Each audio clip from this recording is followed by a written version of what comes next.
Hi, welcome. And today we're going to be discussing one of my favorite movies and a lot of ladies' favorite movies, Breakfast at Tiffany's.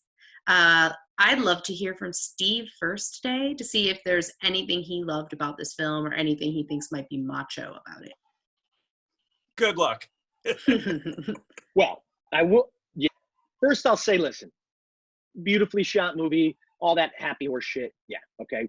Let's get that out of the way. So this isn't a review of what I thought of the movie. I'm just trying to find if it had any machismo in it, which it had none. Okay. This was like watching my grandparents fuck for 2 hours. Okay, that's what it was like watching this.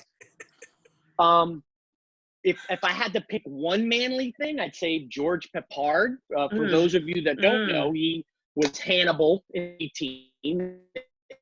18 series, and I was just sitting there. I was praying that at any moment, Mr. T as B.A. Baracus would like kick through a window, like repel, like come in and go, I pity the fool, and then punch that bitch with the white hat because I could not take her anymore during that party orgy scene. But that was it. I mean, there was a strip joint, but you didn't see any 1960s teeth, which was kind of like, oh, maybe I get a little cone teeth. None of that. Martin Balsam just is unbelievable. Side note. So he brings a little of that macho element. He's got a great monologue where he's talking fast, 1960s talking fast, but that's it. I mean, for two people who were call people, prostitutes, they didn't fuck. They just did a lot of drinking.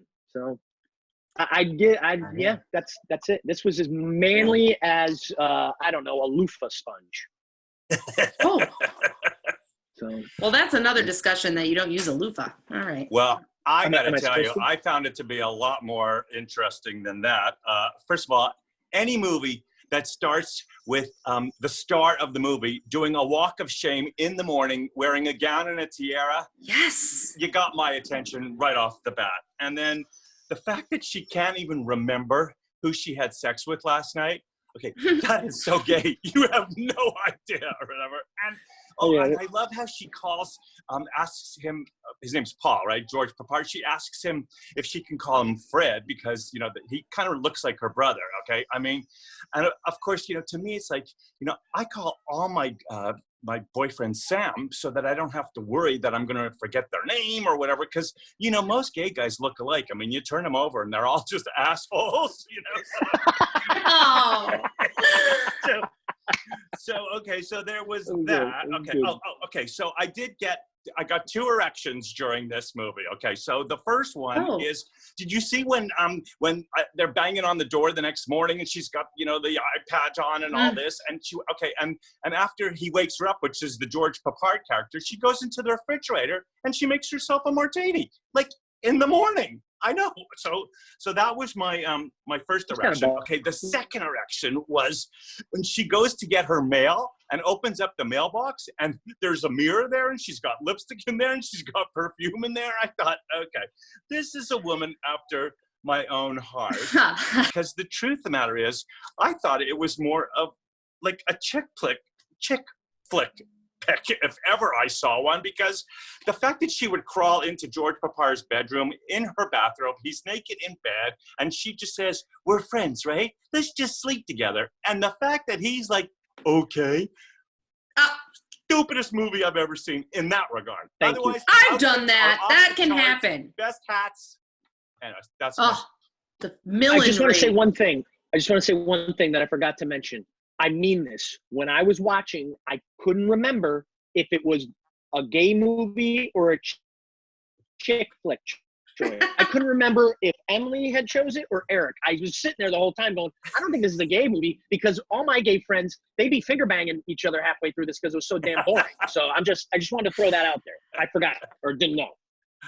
You know what? I don't think that the ladies watch it because they're dying, for the plot lines or all of that. And I thought the B plot line of the mafia stuff might, pique your interest. But every girl in college has a poster of at least one scene of this film in their room because she makes looking like a hot mess seem classy and respectable. And that's all we really want, okay? It's amazing what a cigarette holder can do to a otherwise dingy outfit, Let's get personal here for a minute. My high school boyfriend, because I love this movie so much, he found me one, like a vintage, original 1960s one. I still own it. It's somewhere actually, if I showed you this room, it would look about like her bedroom, and you could pull a shoe out of a plant. Okay, so that's all I'm saying is that she inspired a lot of women in their fashion, and that it's okay to be a hot mess. She still does. That toga outfit? Oh, it was amazing. That was one of the things I wrote down here, though, is if I wasn't lazy, I would look like her. I would. I'd dress like that. I'm glad we can wear pants now, but I also think it's made us ladies lazy. All right, should we go to pie chart? Pie chart! Yes. Pie chart. Pie chart. It seems as if I'm going to take most of the pie on this one, and I will gladly take that pie. Steve, what are you gonna take anything from it? A sliver? I guess 1% since George Papard. I mean, again, the A-Team is such a freaking manly classic TV shows. Just for that, I'll give then Martin Balsam. I'll give you 1%, so half and half. Fine. That's it. Yeah. Well, 100%. I'm in for at least 30 because I had a good time. 2 erections, 15 apiece. I'll take it. That leaves. You got the rest, chick flick. 70 some percent is all mine, and I will take it, and I will wear it like a giant hat. I don't know what I'm saying. Like the hat she wore in the movie? Yes. Like the big white hat? Oh, I have dreamed of having a hat like that for 20 years. 20 years. Maybe one day I'm going to show up on this show with a hat like that. You know what? I hope you get that hat. I really do. We're good? Good Till shit. next week? Yep. Next week. Till next week. Peace.